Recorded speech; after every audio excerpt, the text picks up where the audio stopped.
how to make it happen. So on this one, I'm going to choose the right plane as my first sketch plane, and then I'm going to offset my planes from there. So I can go ahead into my reference geometry, create a plane, and my first reference is my right plane. And what's nice here, I can set my offset of 1 inch, and then you can see that I can create multiple planes all at one time. So I'm going to create 5 planes, and it's going to put them all at 1 inch apart from one another. And you can go flip offset, I mean, however you want to orient these is fine, but basically there's 5 planes all at once.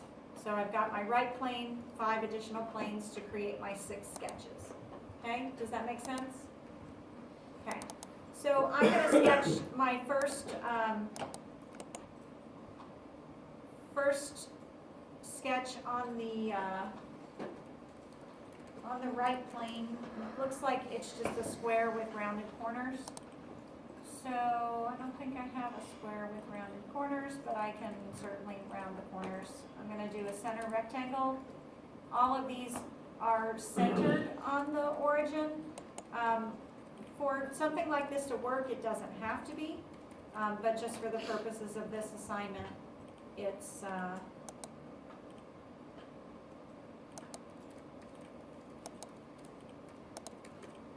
they're centered. Okay. I'm not going to dimension this. You guys can spend time with that. Second plane I want to sketch on is plane 1, and I'm just going to make a regular square on this one.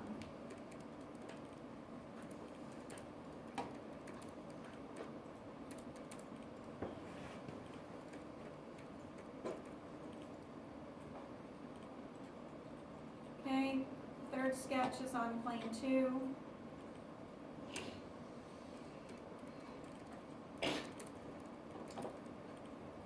And we'll make this one an ellipse. Ellipses are a little fun. They start out as circles until you make your first click, and then they turn into ellipses. That's weird. I'm going to try that again.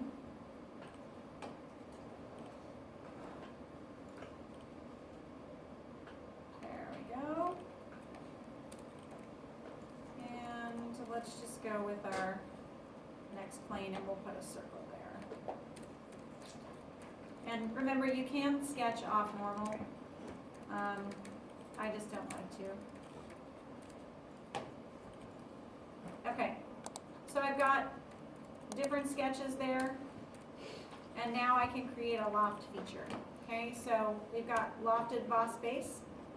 Go ahead and click that. It's going to ask you for profiles. So same thing as a sweep. It calls them profiles. You can select in your design space or in here.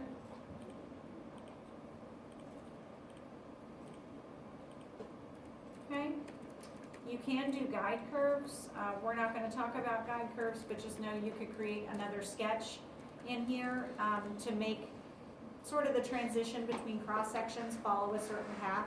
So I could make that like a sinusoidal wave, for instance, sketched like this, and then it would follow that wave while it was morphing from one cross section to another. All right. Self-intersecting geometry. Oh, okay. All right. Here is what it did not do for me yesterday. So it can get really picky about where you choose the sketches, and it should not have done this for me, but for whatever reason it didn't like it. So yesterday it liked it, today it doesn't. If I pick a point here, and then a point here, and then a point here, and then a point here, it connects those points. It wants to twist this whole thing.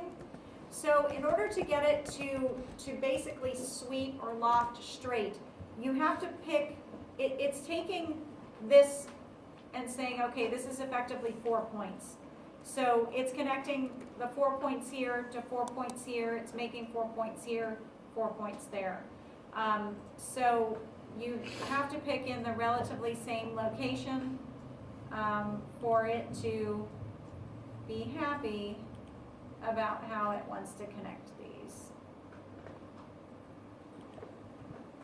Okay? Now, when I did this yesterday, it let me select out of my model tree, but I did not have this first rounded edge, it was just squares. So you may run into the same problem. Just know that it's the position of those green dots when you select that's determining twist. So if you get some twist, try it again and pick some points that are a little bit more linear, I guess, if that even makes sense. All right, so do you see how it's just lofting those cross sections together to form a solid?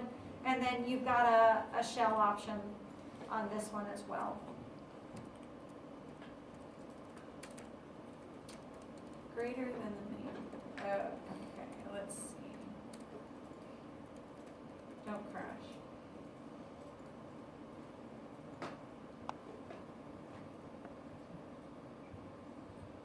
Looks like I need to modify my thickness there to be smaller, bigger. We'll see if SolidWorks ever comes back up. Okay. It's probably going to crash on me, which is not a bad thing. All right. Any questions? Should have everything you need.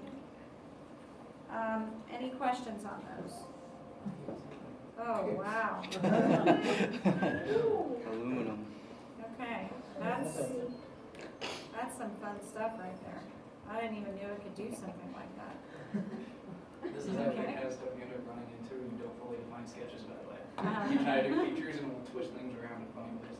Yeah, that's another advantage to fully defining things, is that there's a lot of computing power that's required by these programs, and so the more defined things are, the less it has to think when it starts refreshing and computing geometry. Yeah. So how did you create your initial 5 planes?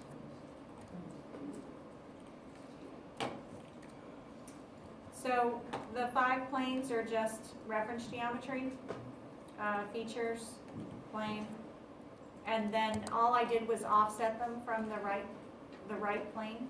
You could pick any plane to offset them from, but I picked the right plane. I'm gonna flip there, and I can create another 5 of them going the other direction at a 1-inch offset. So that's all.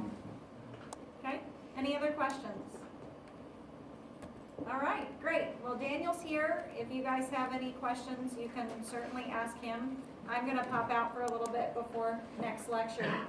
Does anybody have any other questions for me? Okay, happy modeling.